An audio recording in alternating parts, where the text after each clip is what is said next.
Assalamualaikum warahmatullahi wabarakatuh. Perkenalkan, kami dari kelompok 4 akan menyampaikan materi mata kuliah studi Al-Quran, yaitu Makiyah dan Madaniyah, dengan dosen Bapak Muhammad Asyari MHI. Perkenalkan, nama saya Oktavia Dwi Rahmadiani dengan NIM 110201200081. Nama saya Komarullah Gustiajana dengan NIM 110201200082. Nama saya Risalatul Ummah dengan NIM 110201200083. Pokok materi yang akan kami bahas ada 6. Yang pertama, pengertian Makiyah dan Madaniyah. Yang kedua, perbedaan Makiyah dan Madaniyah. Yang ketiga, ciri-ciri Makiyah dan Madaniyah. Yang keempat, klasifikasi ayat-ayat dan surat-surat dalam Al-Quran. Yang kelima, perselisihan ulama mengenai kategori Makiyah dan Madaniyah. Dan yang keenam, tujuan mempelajari Makiyah dan Madaniyah. Pengertian Makiyah dan Madaniyah. Secara umum, Makiyah diambil dari nama kota Mekah, yaitu tempat Islam lahir dan tumbuh. Kata Makiyah merupakan kata sifat yang disandarkan kepada kota tersebut. Sesuatu yang disebut Makiyah apabila mengandung kriteria yang berasal dari Mekah atau yang berkenaan dengannya. Sedangkan Madaniyah diambil dari nama kota Madinah. Di Madinah, tempat Rasulullah SAW berhijrah, membangun masyarakat Islam dan mengembangkan Islam ke segala penjuru dunia. Pengertian menurut Imam Az-Zarkashi. Imam Az-Zarkashi dalam bukunya Al-Burhan fi Ulum Al-Quran telah menyebutkan 3 perspektif definisi tentang Makiyah dan Madaniyah. Makiyah merupakan ayat-ayat yang turun sebelum Rasulullah SAW hijrah ke Mekah, walaupun bukan turun di Mekah. Sedangkan Madaniyah adalah ayat-ayat yang turun sesudah Rasulullah SAW hijrah ke Madinah, sekalipun bukan turun di Madinah. Ayat-ayat yang turun setelah peristiwa hijrah disebut Madaniyah, walaupun turun di Mekah atau Arafah.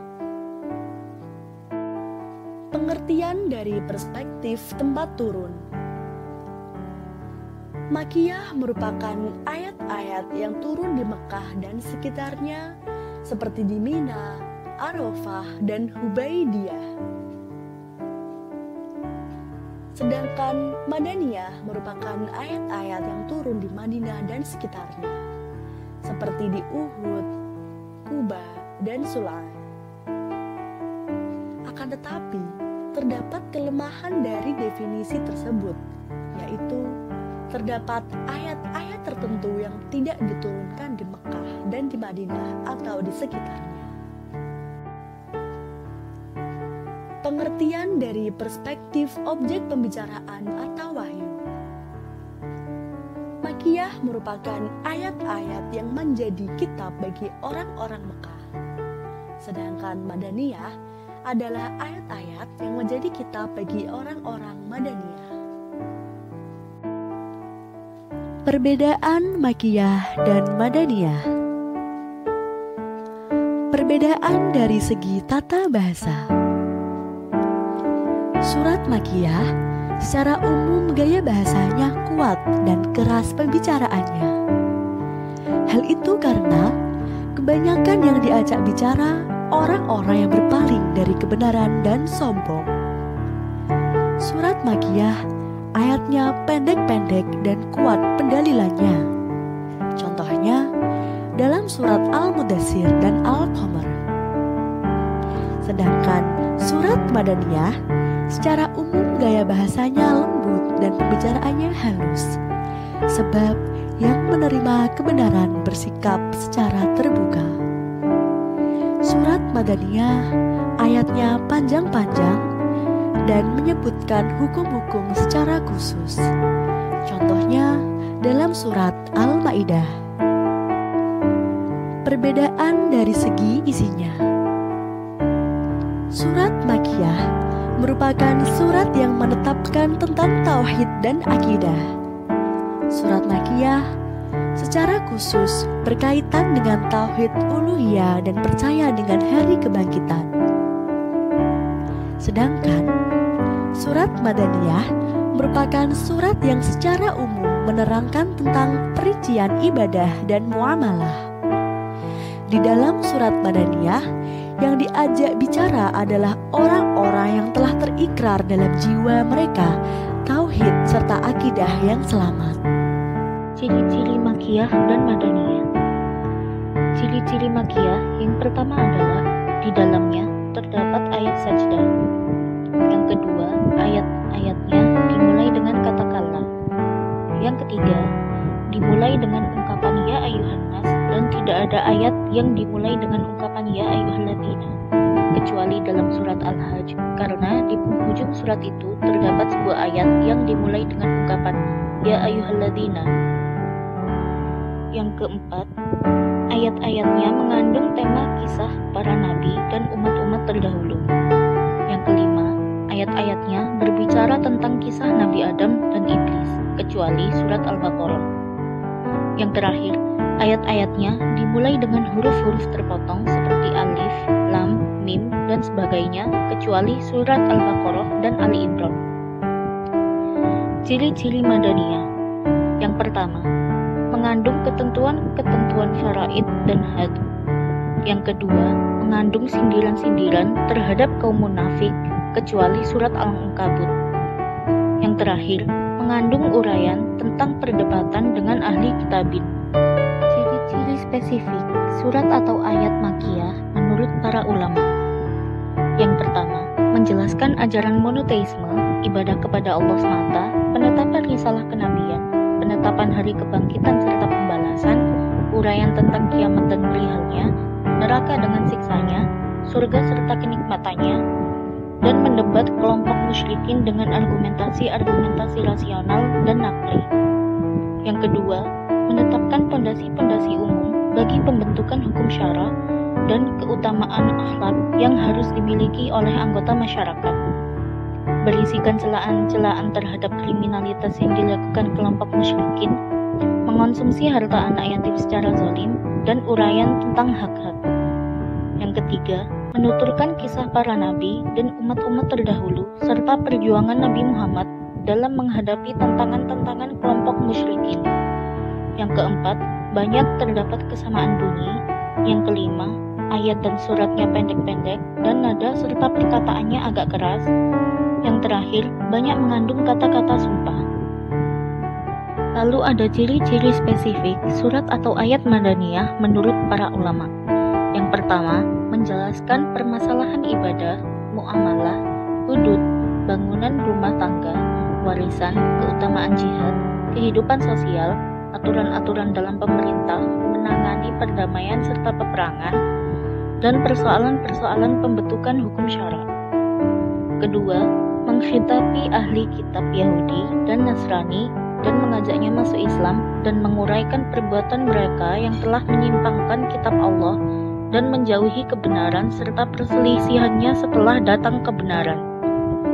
Ketiga, mengungkap langkah-langkah orang munafik. Yang terakhir, surat dan sebagian ayat-ayatnya panjang serta menjelaskan hukum dengan terang dan menggunakan uslub yang terang pula. Klasifikasi ayat-ayat dan surat-surat dalam Al-Quran. Yang pertama, dari segi waktu turunnya. Makkiyah adalah surat atau ayat yang diturunkan sebelum hijrah meskipun bukan di Mekah. Sedangkan Madaniyah adalah surat atau ayat yang diturunkan sesudah hijrah sekalipun bukan di Madinah. Surat atau ayat yang diturunkan sesudah hijrah sekalipun di Mekah dan Arafah disebut Madani, seperti yang diturunkan pada tahun penaklukan kota Mekah. Yang kedua, dari segi tempat turunnya. Makkiyah adalah surat atau ayat yang diturunkan di kota Mekah dan sekitarnya seperti Mina, Arafah, dan Hudaybiyah.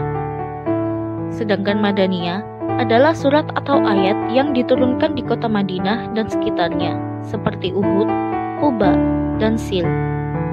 Yang terakhir dari sisi sasarannya, Makkiyah adalah surat atau ayat yang seruannya ditujukan kepada penduduk Mekah, dan Madaniyah adalah surat atau ayat yang seruannya ditujukan kepada penduduk Madinah. Berdasarkan pendapat ini, para ulama menyatakan bahwa ayat Al-Quran yang mengandung seruan Ya Ayyuhan Nas adalah Makkiyah, sedangkan ayat yang mengandung seruan Ya Ayyuhalladzina Amanu adalah Madaniyah. Untuk mengetahui apakah suatu ayat dan surat termasuk dalam Makkiyah atau Madaniyah, para ulama bersandar pada dua metode, yaitu Sima'i Naqli dan Qiyas Ijtihad. Sima'i Naqli atau pendengaran seperti apa adanya, yaitu penentuan Makkiyah atau Madaniyah yang berdasarkan pada riwayat-riwayat sahih dari para sahabat yang hidup dan menyaksikan saat turunnya wahyu, atau dari para tabi'in yang menerima dan mendengarkan dari sahabat. Sedangkan Qiyas Ijtihad atau Qiyas hasil ijtihad didasarkan pada ciri-ciri Makkiyah dan Madaniyah. Apabila dalam surat Makkiyah terdapat suatu ayat yang mengandung sifat Madaniyah, maka ayat tersebut merupakan ayat Madaniyah. Begitupun sebaliknya, yang mana semua itu merupakan hasil dari ijtihad para ulama. Tujuan mempelajari Makkiyah dan Madaniyah. Yang pertama, dengan mempelajari Makkiyah dan Madaniyah, kita dapat menambah keyakinan dan ketakwaan bahwa Al-Quran merupakan kalam Allah yang diturunkan di bawah otoritas Allah, bukan berdasarkan keinginan Nabi. Yang kedua, dapat mempermudah kita dalam memahami Al-Quran. Yang ketiga, agar kita bisa memahami nasikh, hukum yang menghapus, dan mansukh, hukum yang dihapus. Yang keempat, kita dapat mengetahui kronologis penurunan Al-Quran yang berangsur-angsur. Yang kelima, kita dapat mengetahui perjalanan Rasulullah. Dan yang terakhir, kita dapat mengetahui kesungguhan para sahabat dan generasi dalam menjaga kelestarian Al-Quran. Demikian materi yang telah kami sampaikan, yaitu tentang Makkiyah dan Madaniyah. Semoga dapat bermanfaat. Terima kasih. Wassalamualaikum warahmatullahi wabarakatuh.